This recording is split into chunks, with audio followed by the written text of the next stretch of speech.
Cześć, witam Was w kolejnym vlogu. Witam się z Wami z okolic Babiej Góry.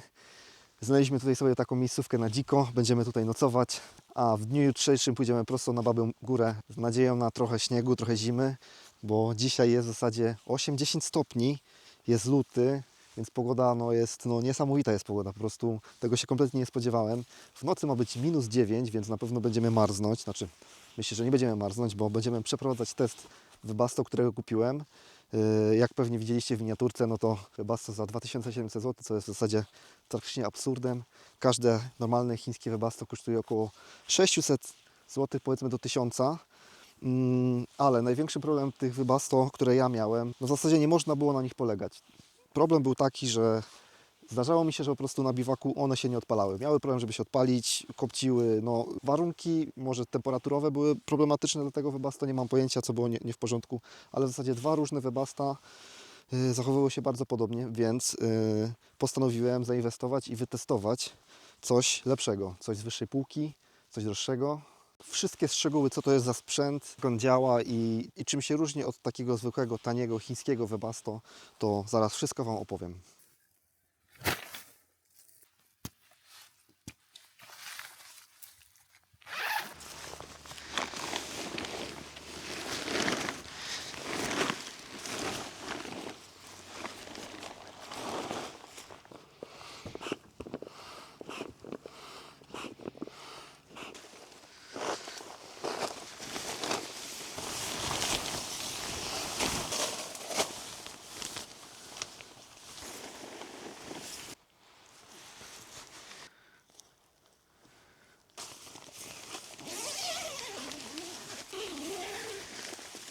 Przyjechał dzisiaj ze mną Darek. Darka pewnie znacie z Bieszczad, z poprzedniego jeszcze roku. Darek cieszy się piękną polanką i piękną pogodą, słońcem i nagrzewa się tam. Ja za ten czas rozłożyłem nam już nasz namiot na dzisiaj. Słońce jest naprawdę wyjątkowo mocne. Po prostu mimo to, że jest temperatura właśnie tam koło 10 stopni, no jestem w kurtce, powiewa trochę, więc momentami jest tak, można powiedzieć, lekko chłodno, ale w namiocie przez to słońce jest po prostu ciepełko. Jest totalnie super ciepło. No można byłoby w zasadzie siedzieć tam w koszulce. Jakbym zamknął ten namiot, to jest naprawdę, robi się tam taka mini sauna. Tak wygląda te chińskie Webasto Premium. Przychodzi razem w zestawie torba z akcesoriami, no i Webasto. I od razu chciałem zaznaczyć, że zakupiłem te Webasto za własne pieniądze, więc to nie jest żaden produkt sponsorowany, żadna reklama, więc nie będę szczędził tutaj słów na temat tego produktu, czy warto było, czy nie. Ale pierwsze wrażenie zrobił na mnie dosyć pozytywny ten produkt, ponieważ jakość wykonania w porównaniu do tych tańszych wersji jest naprawdę bardzo fajna. Materiały, waga tego jest też zupełnie inna. Jest to też, mam takie wrażenie, trochę bardziej przemyślane. Ten taki denerwujący element tykającej pompki przy Webasto w zasadzie tutaj nie istnieje. Jest w zasadzie całkowicie wyciszona ta pompka. Nie słychać jej kompletnie. Jedynie co słychać, to słychać w zasadzie wentylator. Jest tu też taki korek, który w zasadzie podobno nie przecieka kompletnie. Jak go się zakręca, to ma taki element przeskoku, żeby był mocno dokręcony. W tej danej wersji jest 5 litrów zbiornik w środku już w tym pojemniku. Z boku mamy też podgląd na ilość paliwa, która została jeszcze w zbiorniku. No jest to też dosyć przydatna rzecz, bo zawsze wiemy, ile nam zostało jeszcze paliwa. Moc tego Webasto to jest w zasadzie taka dosyć standardowa, bo to jest 5 kW. Są też tańsze wersje tego Webasto. Jakby są różne poziomy tej firmy, które oni oferują. Te było najdroższe, najwięcej akcesoriów miało. Wszystkie detale techniczne zaraz Wam wyświetlę na ekranie. Możecie sobie zobaczyć rozmiary, wagę, ponownie moc. Co jeszcze dosyć fajną rzeczą przy tym Webasto jest tak naprawdę akcesoria. Wszystkie akcesoria, które są do tego Webasto, przychodzą w takiej torbie. Jest do tego pilocik, czyli w zasadzie klasyczne akcesorium, do którego każde Webasto praktycznie dostaje pilocik. To jest jak każdy inny. Ale torba. Co w torbie przychodzi?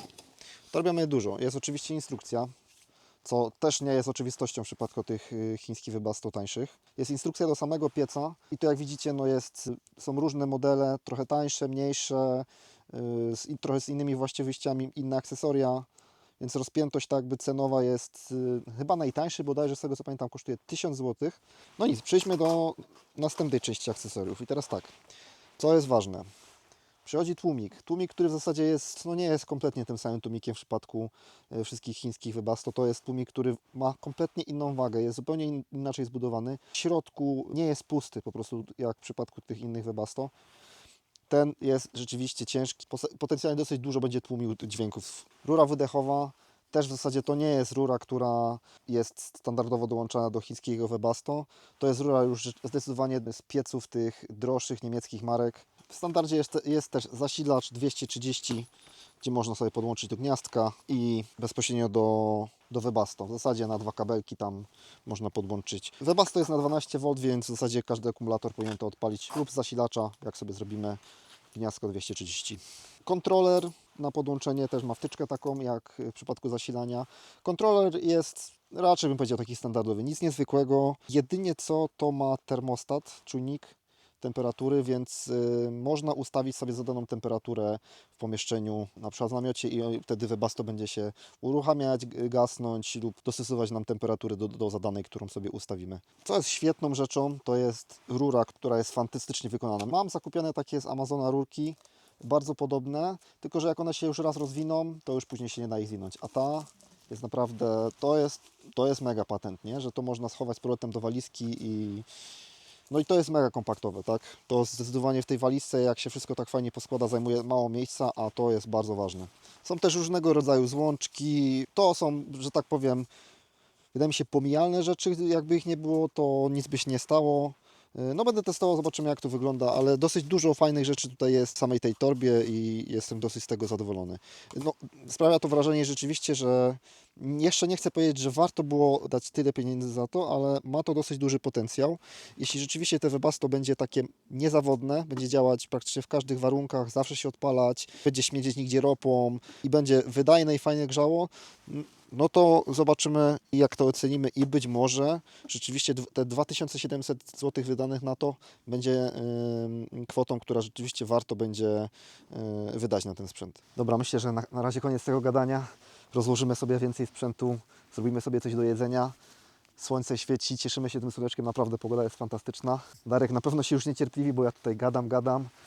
Testuję sobie te Webasto, przeglądam to, a Darek tam gdzieś na polu leży, odpoczywa. Mamy godzinę 4, więc już niedużo nam tego słońca zostało, więc zabieram się za przygotowanie reszty biwaku i coś sobie gotujemy. Więcej na temat Webasto powiem jeszcze jutro, jak wytestujemy, jak grzeje, jak funkcjonuje, czy rzeczywiście sprawdziło się w warunkach namiotowych.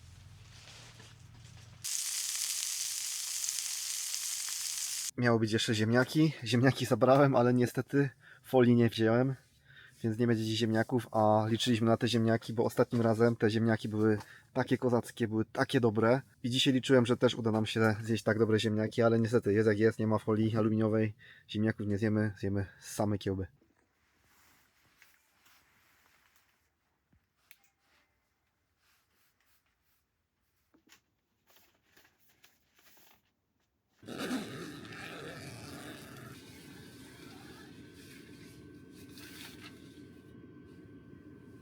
Dzień dobry, witam się z Wami w kolejnym dniu. Jak widać, słońce nas już obudziło. Zapowiada się dzisiaj wspaniała pogoda. Webasto się dosyć sprawdziło, bo szczerze mówiąc nadmuchało nam około 18 stopni, było całkiem przyjemnie. Na dworze nie było -9 jak zapowiadano, tylko było około -4, więc nie był to jakoś bardzo ekstremalny test, ale myślę, że sprawdziło się 18 stopni w porównaniu do poprzedniego Webasto, to jest dużo lepszy wynik, jaki udało mi się osiągnąć. No i spało się całkiem przyjemnie przy tych stopniach, było w porządku, było w porządku. Pokażę Wam teraz jak te Webasto brzmi, jaki mamy tam układ tego Webasto, bo naprawdę ten element takiej tykającej pompki praktycznie znikł, nie występuje, co jest dosyć dużą zaletą. Zobaczcie, tak to wygląda na zewnątrz. Mamy rurę, która wchodzi do namiotu, jest rura wydechowa z tłumikiem. No, sam wentylator jest dosyć głośny i pobiera więcej prądu niż przednie takie chińskie Webasto, te tanie, ale też jest zdecydowanie wydajniejsze i przede wszystkim odpaliło się bez żadnych problemów, nie było żadnych zgrzytów, że coś trzeba było parę razy odpalać, jakieś błędy wyskakiwały. Nie, po prostu kliknąłem, śmigało, działało i działało całą noc. W zasadzie chodziło nam 9 godzin chodziło nam te Webasto, chodzi już 9. godzinę. Jeśli chodzi o zużycie prądu, no to w zasadzie przy maksymalnych obrotach ustawionym na piątce, bo tam w zasadzie jest od 1,4 do piątki można ustawić, to zużywa około 80 W i niestety jest to całkiem sporo jak na taki sprzęcik, ponieważ te poprzednie Webasto zużywało około 50 przy maksymalnych obrotach, 60, więc jest to jakieś dodatkowo tam obłożenie energetyczne na powerbank, który macie, czy bank energii. W ogóle musicie mi jeszcze wybaczyć głos i w ogóle tak moją zaspaną twarz, bo jestem jeszcze przed kawą, dopiero kawa zaraz wejdzie. Najprawdopodobniej jeszcze wlecą dzisiaj naleśniki, pankejki, w zasadzie nie naleśniki, tylko pankejki, a będą to pankejki fit ze skyrem na skyrze. Trochę więcej protein, żeby dobrze się dzisiaj chodziło na Babią Górę, bo tak, dzisiaj idziemy na Babią Górę, ale wszystkie szczegóły, co i jak, to opowiem Wam w zasadzie po śniadaniu, więc zapraszam na śniadanie.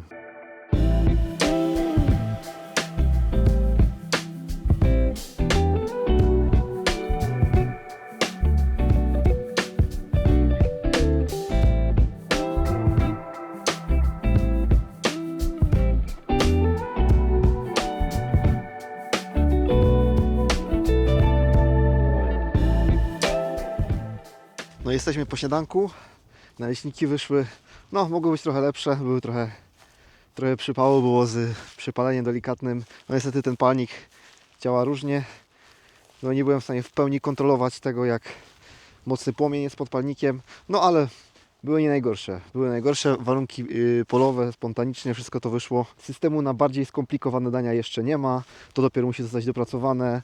Myślę, że brakuje mi tam parę jeszcze takich naczyń i myślę, że będziemy można robić coś ciekawszego, tutaj gotować jakieś bardziej wykwintne dania, ale w zasadzie to chciałbym podsumować Webasto, bo po takiej pierwszej nocy no na pewno cieszy to ten fakt, że można po prostu je odpalić i one po prostu działa. Po prostu działa bez żadnych problemów, nie musiałem się martwić, że będzie problem z odpaleniem. To jest na pewno bardzo duży plus. No niestety zjada jednak dosyć dużo tego prądu i trzeba liczyć, że taki bank energii 1 kW jest potrzebny. Jest potrzebny, żeby w zasadzie funkcjonować jakoś taki Webasto, żeby on na całą noc mogło chodzić. I co na pewno jest dużo bardziej wydajne niż te tanie chińskie Webasto, ale niestety cena. 2700 zł za taki sprzęt. No powiem szczerze, nie wiem czy jest warty taki pieniędzy, to jest dosyć dużo kasy. Wydaje mi się, że może te tańsze modele mają większy potencjał. Te tańsze modele nie mają tak wyciszonej pompki, a tutaj to też jest bardzo duża zaleta, że tej pompki praktycznie nie było słychać. W zasadzie tylko wentylator hałasował.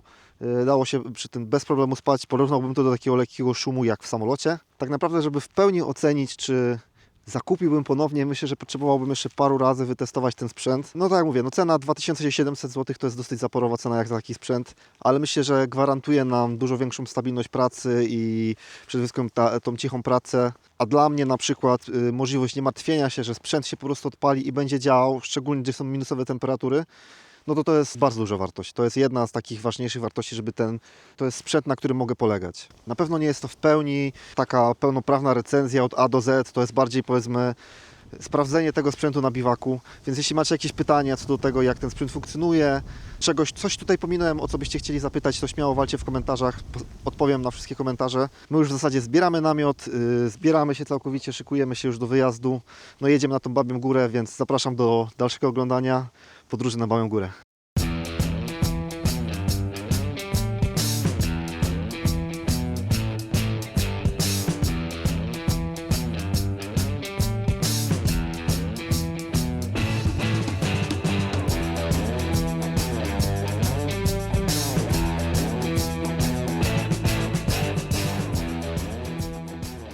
No i jesteśmy już na szlaku na Babią Górę. No, pierwsze podejście już atakuje stromo. Jak widzicie już płytki oddech, kondycja jest super świetna. Idziemy z Krowiarek, więc w zasadzie jest to dosyć prosty szlak. 700 metrów przewyższenia, mniej więcej, plus minus. Powinien tam zająć około 2,5 godzinki w górę, pewnie podobnie w dół, więc około 5 godzinek zrobimy sobie tam z powrotem. No wiadomo, pewnie coś u góry jeszcze chwilę odpoczniemy. Tam nie ma niestety żadnego schroniska, tak więc nie wygrzejemy się, nie wypijemy żadnej ciepłej kawy. Chociaż kto wie, może sobie zrobimy, bo mam ze sobą czajnik, mam palniczek, wszystko mam. Ale zobaczymy, jakie będą warunki na górze, czy nie będzie zbytnio wiało, nie będzie zbyt zimno, żeby siedzieć i czy nie będziemy się szybko zwijać.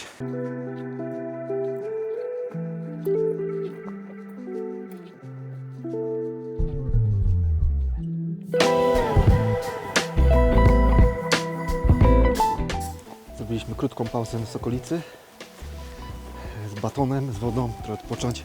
Trochę ludzi tam było, ogólnie całkiem sporo ludzi na tej Babiej i muszę przyznać, że te podejście na Sokolicę, te pierwsze kroki, no to jest o co walczyć, tam jest trochę podejścia. Ja powiem szczerze, potrzebowałem ze 2 pauzy, bo się zapowietrzyłem, no i słabe śniadanie było, jednak ten pancake to mało węgli, a tutaj węgle całkiem przydatne, więc musiały jechać 2 batony, no ale już regeneracja jakaś, krótka przerwa była, więc walimy prosto już na szczyt.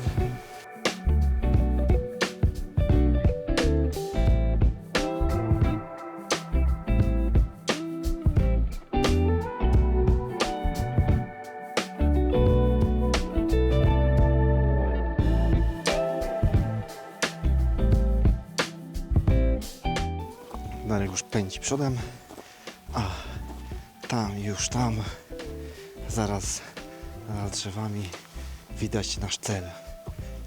Mamia Góra / Diablak.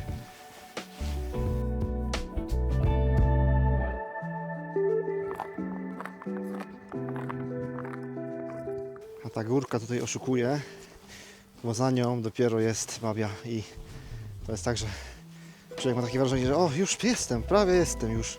Nie. Trzeba iść dalej. Powiem Wam, rozważałem zrobienie kawy tutaj, jak będzie warunek, ale no nie ma bata. Jest po prostu biało, siwo, no i chmura idealnie przechodzi przez szczyt. Jest po prostu, no nie da rady. Wyjdziemy, pokręcimy się, od razu schodzimy, bo no pizga tu fet, nie? Ale weszliśmy, to jest ważne. Znaczy jeszcze nie, jeszcze chwilę, już prawie. Ale to się odwlecze, to nie uciecze. Jak sobie zejdziemy, to na pewno znajdziemy sobie coś pysznego do zjedzenia, jakąś kawę wypijemy.